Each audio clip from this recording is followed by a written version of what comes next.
سعدت اليوم باستقبال زميلي وصديقي جون إيف لو دريون وزير أوروبا والشؤون الخارجية الفرنسي الذي يقوم بزيارة عمل إلى المغرب.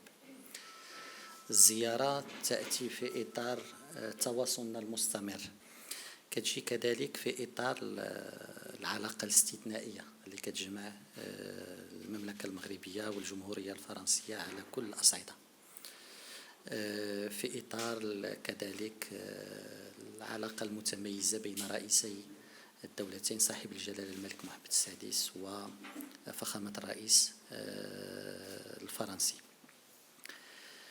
العلاقة المغربية الفرنسية كما قلت هي علاقة قوية، علاقة متميزة تقوم على قيام على مصالح، على شراكة مثمرة.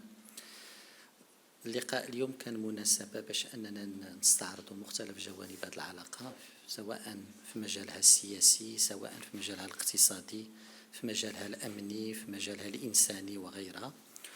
وكانت مناسبة للتأكيد على العلاقة الاستثنائية القائمة بين البلدين، وكذلك الفرص التي تتاح لهذه العلاقة في إطار مرحلة ما بعد جائحة كوفيد، الجائحة التي أتاحت فرصة للتعاون الوثيق بين البلدين سواء في تدبير بعض الأمور القنصلية وغير ذلك.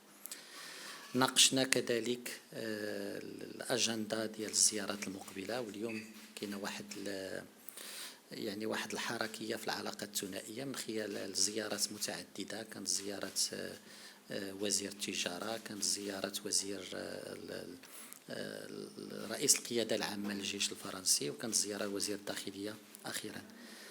تحدثنا في القضايا الإقليمية بما في ذلك منطقة الساحل ومالي، الشأن الليبي، الوضع في البحر الأبيض المتوسط، عشية الاحتفال بالذكرى 25 لاتفاقية برشلونة والشراكة الأورو متوسطية. يعني كانت الخلاصة هي أن هذه العلاقة علاقة قوية، بأن التنسيق بيننا هو تنسيق متواصل، وبأن فرص تعزيز الشراكة المغربية الفرنسية هي فرص قائمة قوية ومتعددة.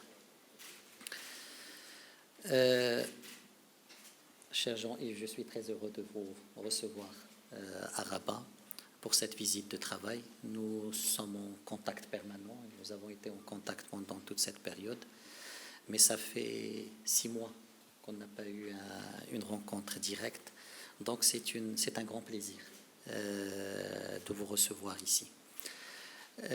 La visite s'inscrit dans le contexte d'une relation solide, d'un partenariat d'exception et d'une concertation permanente entre les deux pays sur l'ensemble des questions bilatérales, régionales et internationales.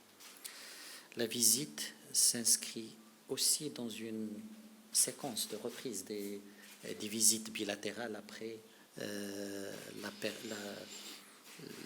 après 6 mois de la gestion de cette pandémie de la Covid. On a eu la visite du ministre de l'Intérieur, on a eu la visite du ministre du Commerce, on a eu la visite des chefs d'état-major des armées, on a eu une séquence bilatérale assez dense, et ta visite aujourd'hui vient également renforcer cette dynamique très positive de nos relations bilatérales, des relations portées également par les contacts, la relation entre les deux chefs d'État, entre Sa Majesté le Roi et entre Son Excellence le Président de la République. Là, nous avons examiné les échéances du partenariat bilatéral, les réunions à venir, mais également comment adapter, comment renforcer cette relation dans cette phase post-Covid.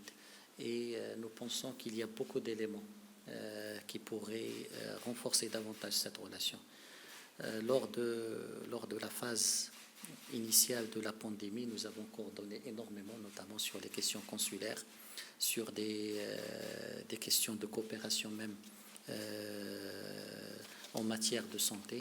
Et aujourd'hui, au moment où le Maroc et Sa Majesté le Roi ont annoncé en juillet dernier un plan de relance, le partenariat bilatéral a toute sa place pour accompagner cette relance économique que le Maroc souhaite entamer. Nous avons bien sûr discuté des questions régionales et internationales où il y a une concordance des vues sur la crise libyenne. Le Maroc et la France portent un intérêt particulier pour la stabilité de la Libye et pour exploiter au mieux le momentum positif qu'il y a aujourd'hui sur ce dossier-là, aussi bien par rapport au cessez-le-feu ou par rapport au processus politique. Le Maroc a abrité des rencontres du dialogue interlibyen qui ont permis de réaliser des avancées importantes en perspective des discussions à Tunis. Nous avons bien entendu discuté de la situation dans la région du Sahel, là aussi où le Maroc et la France se concertent, notamment par rapport à la situation au Mali et par rapport à la menace terroriste dans cette région. Nous avons également constaté une très bonne coordination au niveau multilatéral, à la fois par rapport aux initiatives portées par la France sur les armes chimiques, sur le multilatéralisme, sur toutes ces questions. Le Maroc et la France partagent les mêmes visions, partagent les mêmes paramètres pour une action internationale concertée. Bien sûr, j'ai profité de l'occasion pour briefer M. Le Drian sur l'évolution de la question du Sahara marocain. Le Maroc vient de célébrer le 45e anniversaire de la Marche verte et le Conseil de sécurité vient d'adopter une résolution sur ce différend régional et c'était l'occasion pour partager l'évolution de ce dossier. Encore une fois, nos échanges, comme par le passé, ont été très francs, très positifs, très fructueux. Et nous allons continuer lors du déjeuner sur d'autres questions régionales, notamment au sein du continent africain. Merci, cher Nasser. Mesdames et messieurs, nous venons d'avoir, comme Nasser Bourita l'a dit, un entretien très, très riche, très fructueux, un entretien de grande confiance sur l'ensemble des sujets bilatéraux et des sujets internationaux qui nous concernent. Et je dois dire que la relation bilatérale, ce partenariat d'exception qui est le nôtre, se déroule dans de très bonnes conditions et ça nous permet de nous voir maintenant, même si la Covid est toujours présente, en présentiel, comme on dit maintenant, alors que nous n'étions pas vus depuis 6 mois, même si nous nous étions entretenus à de nombreuses reprises au téléphone. Il importe régulièrement de pouvoir se rencontrer et je souhaite que la prochaine rencontre présentielle ait lieu à Paris. Ce sera avec grand plaisir, mais nous avons pris, mesdames et messieurs, une régularité de relations qui est significative de ce partenariat d'exception. En plus, au cours des dernières semaines, il y a eu de nombreuses visites ministérielles, de nombreuses visites de haut niveau qui se sont déroulées ici, ce qui est témoin de ce partenariat. Je souligne en particulier, parce que Nasser m'y a un petit peu induit, c'est le fait que la visite du ministre délégué auprès de moi, chargé du commerce extérieur, Franck Riester, récemment a été très positive. Les relations économiques vont aussi très bien. Et le fait d'engager un travail sur un pacte économique France-Maroc est tout à fait essentiel. Et j'espère que nous pourrons aboutir au premier trimestre 2021. En tout cas, et Franck Riester et moi-même, nous y accordons une importance toute particulière. Nous avons évoqué, tu il a rappelé la question de la Libye, et je voudrais saluer l'accueil par le royaume des pourparlers interlibyens de Bouznika, et les efforts déployés par le Maroc, qui sont importants, s'inscrivent dans le cadre de la relance du processus politique sous l'égide des Nations Unies et y apportent une contribution significative. Il y a, je dois le dire, et nous l'avons constaté, sur le dossier libyen, des signaux encourageants. On reste prudent, on va dire encourageant, parce que le passé nous a amené à parfois avoir des déceptions. Mais là, une forme de synergie d'événements, le cessez-le-feu qui se maintient, l'organisation du forum politique interlybien qui va s'ouvrir à Tunis, et nous entendons avec le Maroc travailler au renforcement de cette dynamique positive. Et j'ai notamment souligné l'importance de mettre un terme aux ingérences étrangères en Libye, et j'ai aussi souligné dans nos échanges, et je voudrais le faire devant vous, l'importance que le Maroc soit pleinement partie prenante de toutes les initiatives internationales sur la question libyenne. Nous avons eu un échange sur le Mali, où nous nous sommes tous les deux rendus récemment. J'ai souligné l'importance que la transition se poursuive et qu'elle se poursuive dans le respect des engagements qui ont été pris. Nous partageons les mêmes préoccupations et nous entendons poursuivre notre coordination sur le Mali et sur le Sahel. Et nous partageons d'une certaine manière sur la majorité des sujets régionaux et multilatéraux une très grande convergence de vues. À cet égard, sur le Sahara occidental, j'ai rappelé à mon ami Nasser la position constante de la France.